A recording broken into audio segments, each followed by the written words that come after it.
Okay guys, I'm going to try to make this as quick and easy and give you all the main things you're going to need to program one of these smart scopes. Of course, the first thing you're going to need is a smart scope. This is an ATN Excite, the older version.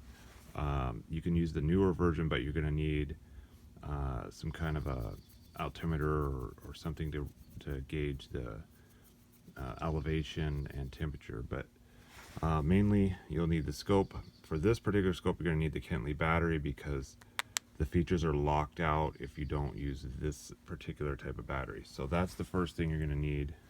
Okay, so second thing you're going to need is a rangefinder. If you're going to be shooting beyond 800 yards, 900 yards, you're going to need to know the range.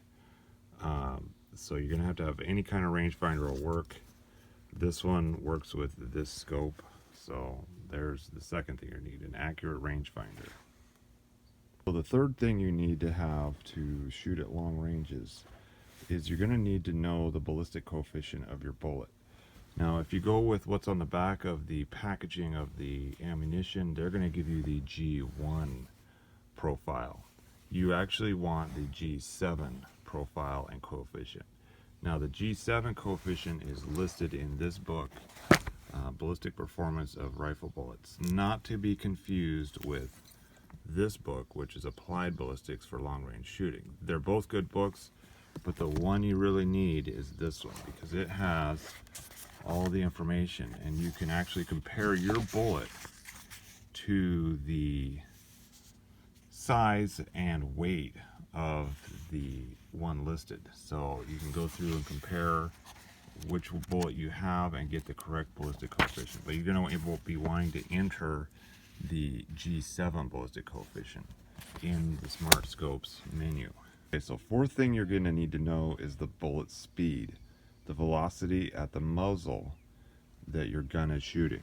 So you're going to need to get something like this, a chronograph, to measure the bullet speed. In this case, you can see what I last shot. I did 3 shots, and there's the 3 shots at 2,708 is kind of in the middle.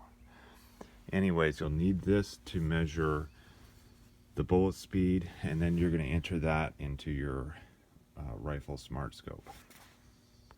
You're going to need to have a wind speed meter, and depending on your scope, you're also going to have an elevation measurement, because the scope is going to need to know the altitude and the temperature that you're at to determine the bullet drop. So you'll need to have something like this. This one is a cheap one. I would not recommend it. It's just very cheaply made, but it does work. Of course, the last thing that you're going to need is a consistent and accurate rifle. If you have that and you program all the information into your smart scope correctly, you should be able to shoot the first time, hit your target, or be very close to hitting your target once your scope is zeroed and you're good to go. Alright, I hope this helps you out, guys.